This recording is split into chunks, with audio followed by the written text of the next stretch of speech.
Marta is abandoned by her children on Christmas Eve, but someone knocks on her door asking for help, transforming everyone's lives. Subscribe to the channel to see more exciting stories like this and leave a like on the video to keep watching. Dona Marta, a 70-year-old woman, walked slowly through the wide corridors of her mansion. The sound of her heels echoed, mixing with the ticking of an antique clock on the wall. Every piece of furniture, every painting on the wall told stories of achievements and happy moments. There was the dining table, where she and her husband, Roberto, used to gather their family for hearty meals. The piano, which was once played by the small hands of Laura, his eldest daughter. The frames with photos from family trips, now dusty and forgotten. The mansion brimmed with history, but lacked life. She glanced through her art collection. One of her proudest, Renaissance paintings, modern sculptures, and rare vases filled the spaces, each piece meticulously chosen by her and Roberto. But as he admired one painting in particular, a work depicting a mother holding her child, a lump formed in his throat. The weight of memories became unbearable. She looked away, her eyes watering, and continued on. The servants moved through the house like silent, respectful shadows. None dared to disturb the mistress, even though they noticed her evident sadness. She had distanced herself from them over the years, maintaining an invisible barrier that no one crossed. Their interactions were short, almost mechanical. Marta knew it wasn't their fault. It was she who had chosen isolation. Maybe it would be easier to bear the loneliness. With Christmas approaching, Marta dedicated herself to preparing the house, as she did every year. It was a tradition she refused to give up, even if no one came to share. He spent the afternoon supervising the placement of wreaths on the doors and velvet ribbons along the stairs. The huge pine tree in the center of the room was decorated with antique ornaments, some inherited from her mother, others purchased when her children were still young. Marta herself placed the star on top, a gesture that had always meant hope, but which now seemed empty that night. The room was perfectly decorated. The fireplace crackled softly, casting dancing shadows on the walls. Marta sat in the leather armchair near the tree, a glass of wine in her hand. On the coffee table, a photo album waited. She hesitated before opening it, fearing the emotions that would come, but, drawn by an invisible force, she opened it to the page marked by a red ribbon marker. There was a photograph of the entire family, taken more than 30 years ago. Roberto smiled, holding little Daniel in his arms. Laura and Sofia were on the side, with colorful bows in their hair, and Marta, so young and full of life, hugged her husband with a sparkle in her eyes that she barely recognized. Now the tears came before she could stop them. It was a silent, deep pain, like a current of sadness that never ceased. Marta embraced the album, feeling the weight of its absence in every cell of her body. His shaking hands caressed the photograph as he whispered, "Why did it all have to end like this?" The night advanced, and the clock ticked the hours in a cruel rhythm. The lights flickered softly, as if the mansion was alive, sharing its owner's pain. Marta closed her eyes, trying to calm her restless heart. It wasn't just the lack of her now distant children that hurt her. It was the feeling that, even surrounded by so many things, she had lost the essential thing: love, warmth, life. Loneliness was a constant companion, and that night, as the house plunged into darkness, Dona Marta made a promise to herself. Maybe next Christmas would bring something different. Maybe there would still be a chance to rekindle the flame that had once illuminated her soul. On Christmas Eve, Dona Marta's mansion looked brighter than ever. Golden lights twinkled in the hallways, reflecting off the polished marble floors and huge windows. The aroma of spices and fresh pine filled the air, but even with so much beauty around her, Marta felt an unbearable emptiness. She looked through her cell phone, anxiously waiting for messages from her children. That year, more than any other, she needed their presence. However, as the notifications began to arrive, Marta's heart sank. First came the message from Laura, his firstborn. She was polite, but cold. She said that her work prevented her from traveling and that she would spend Christmas with her husband and children. Then came Daniel's message, short and direct, saying that he wouldn't be able to make it. Finally, Sophia, the youngest, apologized but mentioned that social commitments would keep her busy. Marta felt a sharp pain in her chest, a mixture of disappointment and loneliness. Each year, it seemed like her children were more distant, busy with their own lives.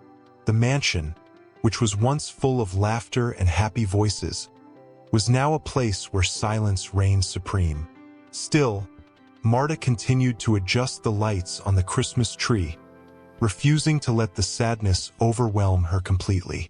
But when he placed the last star on top of the pine tree, he heard something unexpected. A muffled sound of knocking on the door echoed through the room. Confused, she hesitated for a moment before walking towards the entrance. The huge door creaked slightly when Marta opened it. Before her stood a thin boy with worn-out clothes and deep-set eyes that gleamed in the porch light. He looked no older than 15. His brown hair was disheveled, and the cold made him visibly shiver. "Sorry to bother you, ma'am," the boy began, his voice hesitant. I just wanted some water. I've been walking for hours and I'm very thirsty." Marta blinked, surprised by the unexpected appearance. The boy was clearly helpless, and there was something in his expression that moved her deeply. Maybe it was the way he held his hands, shyly, or the sparkle in his eyes that reminded him of someone. "What's your name?" Marta asked, her voice softer than she imagined.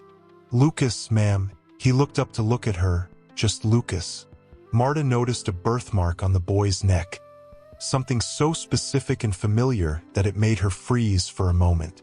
It was identical to the mark that her late husband, Roberto, had in the same place. Her heart skipped a beat, but she shook it off quickly. It was just a coincidence, he thought. "Lucas, are you shivering from the cold?" said Marta without thinking twice.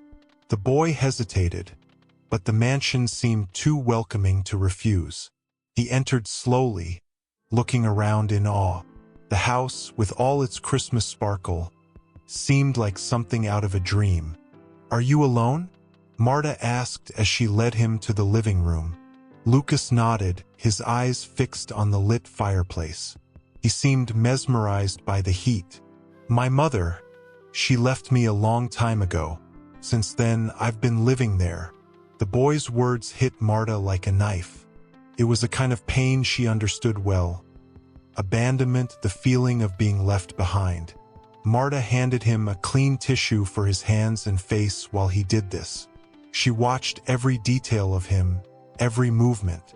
There was something about Lucas that made her feel a strange warmth in her chest, a feeling that had long been dormant. "Are you hungry?" she asked. "Yes," Lucas nodded again. Marta took him to the kitchen, where the two, side by side, finished preparing supper. He was shy at first, but little by little he loosened up. Small smiles appeared as they talked, and Marta began to feel something she hadn't felt in a long time. True company.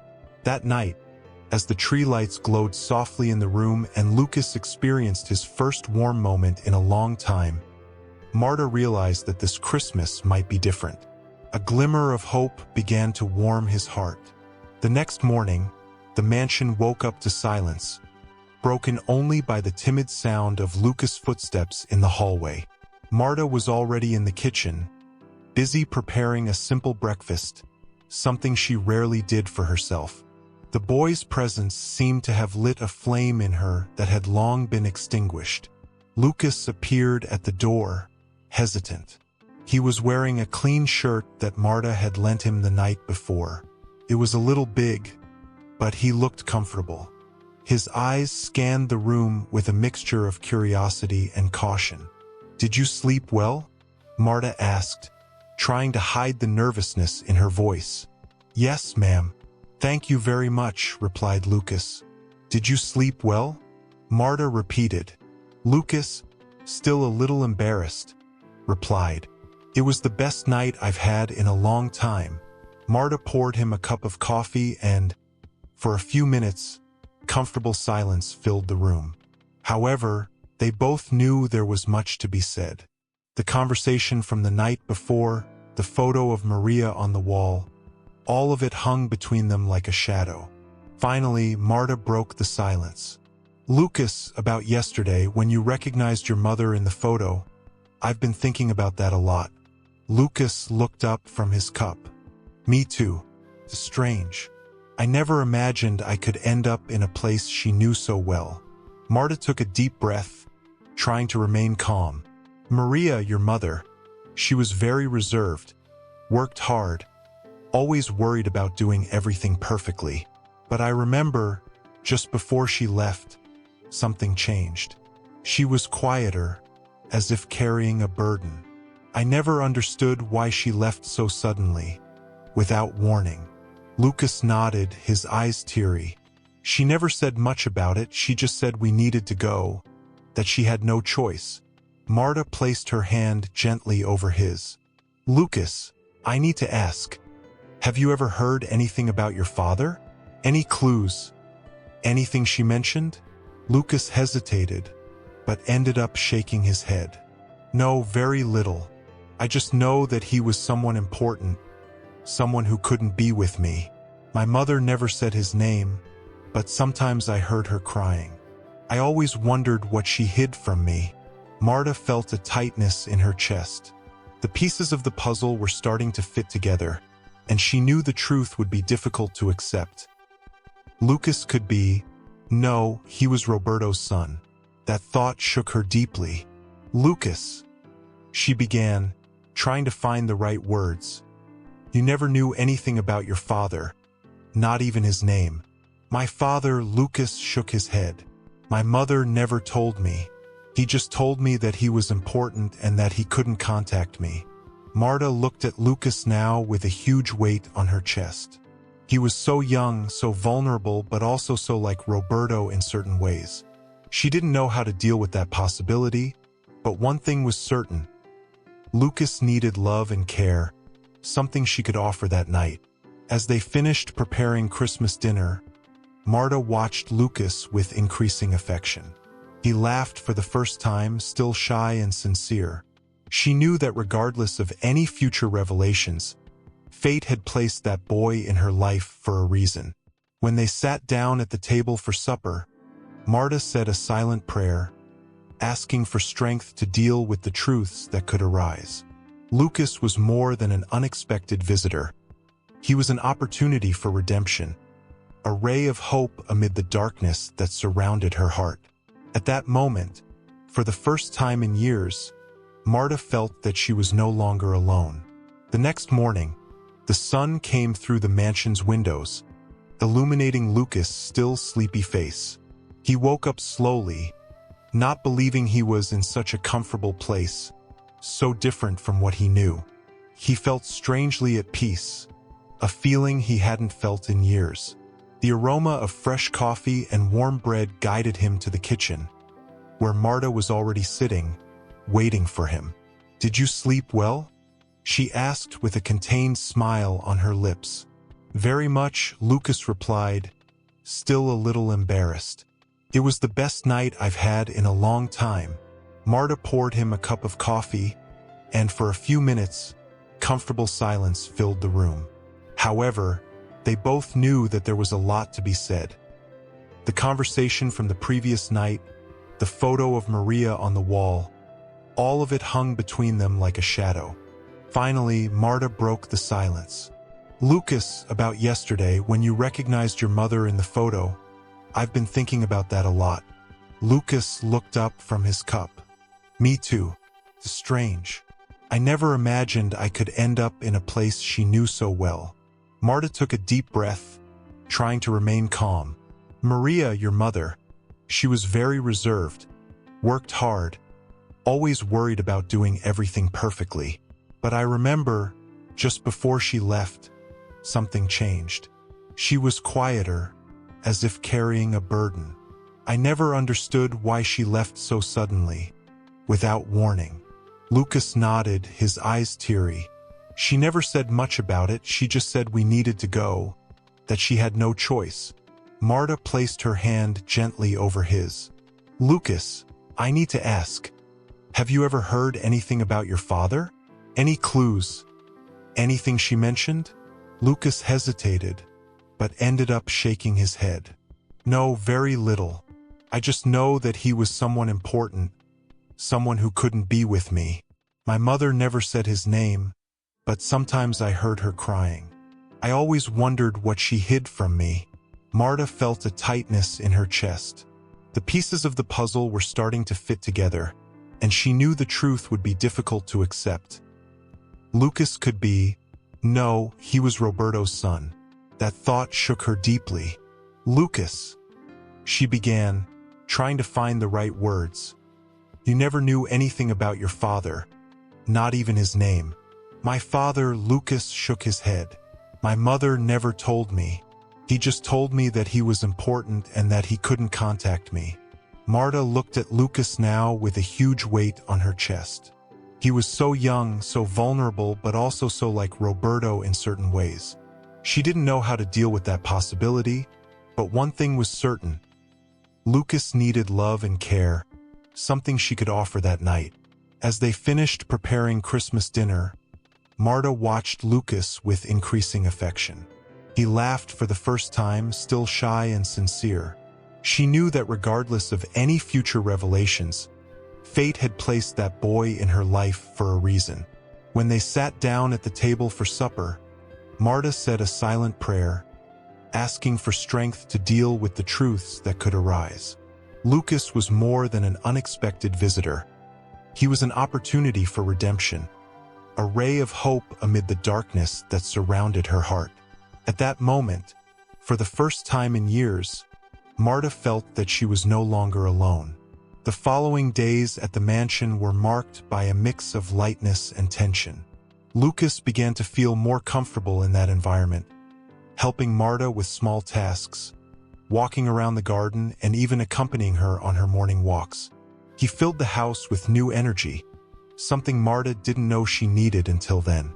However, unanswered questions hung over them both like a heavy cloud. Marta spent hours in the mansion's library, scouring old documents and photo albums for any clue as to what Maria might have left behind. During one of these searches, he found a locked wooden box. The object was hidden at the bottom of a closet that hadn't been opened in years. When Marta opened it with the help of a small key that she always carried, she found yellowed letters and a small notebook. Sitting in the armchair next to the fireplace, she began to read the letters. They were exchanged between Roberto and Maria, full of feelings and confessions. Marta felt her heart sink when she read her late husband's words, declaring a forbidden love for Mary. He talked about the weight of his responsibilities, his family, and his inability to make different choices. Lucas, she whispered. Later, when Lucas entered the room, she asked him to sit down, holding the notebook and one of the letters in her hands, trying to find the right words for what she needed to say. Lucas, I found something that could change everything. She began, her voice trembling. He frowned, worried. What it was? Marta handed him one of the letters. Lucas read in silence, his eyes running over the words with a mixture of confusion and shock. When he finished, he looked at Marta, his expression filled with disbelief. So he was my father? Lucas asked, his voice breaking. Marta nodded slowly, tears streaming down her face. I believe so. All the pieces are here, the birthmark, the letters. Everything points to this. Lucas let the letter fall to the floor, running his hands through his hair in a nervous gesture. He got up and started pacing back and forth, trying to process the information. All his life he had believed he didn't have a father, that he was just a shadow in his mother's life. Now he discovered that his father had been an important but inaccessible man, someone who had chosen another life because he never looked for him. "My father?" Lucas asked, his voice full of pain. "Why didn't he ever try to find me?" Marta got up, approaching him carefully. "Roberto," she began. "He was a complicated man. He made mistakes, a lot of mistakes. But I believe he loved your mother, and in some way he would have loved you too, if he had been brave enough to do so." Lucas looked at her, his eyes full of tears. "I don't even know what to feel. I'm angry, but it's also like a part of me is falling into place." Marta hugged him, allowing him to vent. It was a moment of vulnerability that brought them even closer together. She knew Lucas's emotional wounds would take time to heal, but she promised herself she would do everything in her power to help him find peace. In the following days, Marta began to share stories about Roberto with Lucas, trying to fill the gaps left by years of silence. She showed photos, talked about her husband's strengths and flaws, trying to present a more complete picture of the man Lucas never met. However, tensions began to rise again when Marta decided to call her children, Laura, Daniel, and Sophia, to share the findings. They reacted with resistance and, above all, uncomfortable with the idea that their father's legacy included a son out of wedlock. "Mom, you're being naive," said Laura in one of the calls. "How can you trust this boy so much? There is no way to prove that he is who he says he is." Marta sighed, trying to remain calm. "I know the truth, Laura, and eventually you will too." Lucas noticed the resistance of Marta's children and, although he didn't say anything, it was clear that it hurt him. He was beginning to wonder if there really was a place for him in that family. Marta, however, was determined. Lucas was not just a part of Roberto's past. He was an opportunity for redemption, a chance to rebuild the bonds that had been broken. She knew it would be a difficult fight, but she was ready to face it. That night, beside Lucas, Marta made another silent promise. She would never allow him to be abandoned again. The days passed with a strange mixture of calm and unrest in the mansion. Lucas continued to be by Marta's side, helping her with her daily routines and filling the void she had been carrying for years. He was a constant presence, a contrast to the distant children who rarely called. Despite this, Marta felt increasing pressure in her chest. Something wasn't right, but she avoided thinking about it. The morning after New Year's, Marta woke up feeling strangely weak. He tried to get up from the bed, but his legs didn't seem to obey him. Lucas, upon hearing a muffled sound coming from her room, ran to check and found her sitting on the floor, pale and disoriented. "Dona Marta," she exclaimed, kneeling beside her. "What happened? Are you well?" She tried to smile, but the pain was evident. "Don't worry, darling. It must be just tiredness. I am fine." Lucas didn't believe it. He insisted she needed medical help. After much insistence, Marta agreed to allow him to call the family driver to take her to the hospital. As they waited, Lucas remained beside her, holding her hand, his eyes full of concern. At the hospital, doctors performed detailed examinations and, after a few hours of waiting, one of the doctors finally called Lucas to talk. "She's stable now, but tests show signs of a heart problem. Could be something serious, especially considering her age. We will need more tests to confirm." Lucas felt the world collapse. It was the only family he knew now, and the thought of losing them was unbearable. He knew her children needed to know the situation. As difficult as it was, he returned to the waiting room and took Marta's cell phone, starting to look for Laura, Daniel, and Sophia's contacts. Each call was answered with initial coldness, but upon hearing about the seriousness of the situation, the three children promised that they would go to the hospital. Hours later, Marta woke up in bed, still pale, but conscious. Lucas was sitting next to her, holding her hand firmly. "Did you call them?" Marta asked, her voice weak. "Yes, they are on the way. They need to be here with you."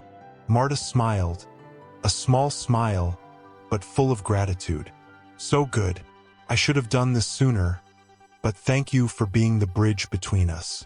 Shortly afterwards, Laura, Daniel, and Sophia arrived at the hospital. Their expressions were of concern, but also of hesitation. They weren't used to seeing their mother so vulnerable. Upon entering the room, the three stopped to see Lucas beside her, like a guardian. "What's going on here?" Daniel asked, his tone harsher than he intended. Marta, with effort, raised her hand in a gesture of appeasement. "Laura, Daniel, Sophia, we need to sit down and talk."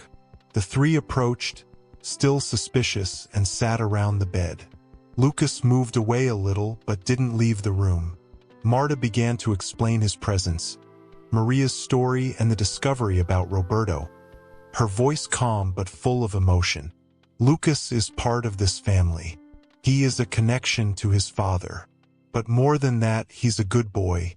He took care of me when you weren't here. He brought me joy, something I hadn't felt in years." Laura was the first to speak, her eyes teary. "Mom, why didn't you tell us earlier? This is all so sudden. Why didn't I know how you would react?" Marta sighed, trying to remain calm. "I didn't know how. I admitted it. I didn't want to admit to myself what Roberto's past meant." "And why?" asked Laura. "Because deep down, I didn't want to admit to myself what Roberto's past meant," Marta repeated. Daniel interrupted. "How do we know this is all true? There is no proof." Sophia, who was watching Lucas in silence, added, "Look at him, Daniel. He's like Dad. Don't you realize?" Daniel looked away but didn't respond. Lucas remained silent, holding the weight of all those words. Marta, exhausted, whispered, "You don't have to accept anything now. I just ask that you look at him and see what I see. A boy who just wants to belong just like the rest of us." The tension in the room slowly eased. Laura approached Lucas and, with a shy smile, extended her hand. "I think we still have a lot to talk about, but thank you for taking care of her." Lucas squeezed her hand, feeling the beginning of something new. Sophia smiled from afar, and even Daniel seemed less rigid. For the first time in years, there was a sense of togetherness. Even though fragile, that night the family got together for dinner. It was the first time in years that Marta, her children, and someone new shared the same table. Between the shy conversations and the occasional moments of laughter, something began to change. Marta watched everything with a twinkle in her eyes, as if she could finally glimpse a more united future. At the end of dinner, Marta made a simple toast, but full of meaning. "Once again," she said, raising her glass of juice, "may we leave the past behind and build something new together." The glasses were raised, and for a moment, the room was filled with an energy that had been missing for a long time. Lucas, sitting next to Marta, felt something he had never felt before: belonging. The days following the dinner marked a period of silent transformations in Marta's mansion. The house, which had previously been filled with echoes of loneliness, now seemed more alive, with occasional laughter and voices filling the hallways. Lucas, little by little, gained Laura and Sophia's trust, while Daniel remained cautious, but visibly less resistant. That morning, Marta decided to show Lucas something special. He took him to a small family attic, where he found a box with Roberto's old pieces. "This here," she said, handing Lucas a pocket watch with engraved initials. "It was your father's. He wore it on all important occasions. I think it belongs to you now." Lucas held the watch carefully, as if it were the most precious object in the world. His eyes welled up as he thanked her. "Thank you, Marta. This means a lot to me." Marta smiled, watching him. "You deserve it, Lucas. Over the weekend, Laura suggested something that Marta never expected to hear. How about a family lunch? All together here in the mansion? We haven't done this in so long. The idea was received with enthusiasm, and everyone got involved in the preparations. Lucas helped in the kitchen, Sophia decorated the table with fresh flowers, and Daniel took care of the wine. When lunch took place, the atmosphere was one of genuine joy. Old stories were remembered, laughter echoed through the corridors, and Lucas, for the first time, felt completely integrated. At the end of lunch, Marta raised her glass for a toast. I want to thank you for being here today. This is the happiest Christmas I've had in many years. I learned that family is not just made of blood ties, but of love, care, and understanding. Lucas, you brought something special to all of us. You taught us what redemption is. What is hope? Lucas, moved, tried to respond, but the words escaped him. He simply smiled, raising his glass in response. Everyone toasted together, and the sound of glasses clashing filled the air with magical energy. After supper, the family gathered in the living room to exchange stories and open the last gifts. Lucas, sitting next to Marta, held Roberto's watch in his hands. He wore it every day as a reminder of where he came from and the place he now occupied. When the lights in the room were gently dimmed and the tree flickered in shades of gold and red, Marta stood up to share something special. She held a small box, wrapped with a simple bow. Lucas, this is for you, she said, handing him the gift. Lucas carefully opened the box and found inside an old photo of Maria, his mother, alongside Marta and Roberto. Next to the photo, there was a handwritten letter from Marta, where she expressed her love for him and her gratitude for having him in her life. Lucas looked at Marta, tears streaming down his face. He couldn't say anything. He just walked over and hugged her tightly, while everyone in the room watched, moved. That Christmas, Marta's mansion was no longer a symbol of loneliness, but of love, union, and new beginnings. The wounds of the past began to heal, and each family member promised never to be apart again. At the end of the night, as everyone said goodbye and silence slowly returned to the house, Marta sat next to the fireplace with Lucas. The two looked at the gently dancing flames and the glowing tree. This is the Christmas I always dreamed of, but thought I would never have, said Marta, her voice serene. And it's just the beginning, Lucas replied with a warm smile. The night ended with a feeling of fulfillment that Marta hadn't felt in decades. For the first time, she knew that she was no longer alone and that the love that was reborn in that house would never fade again.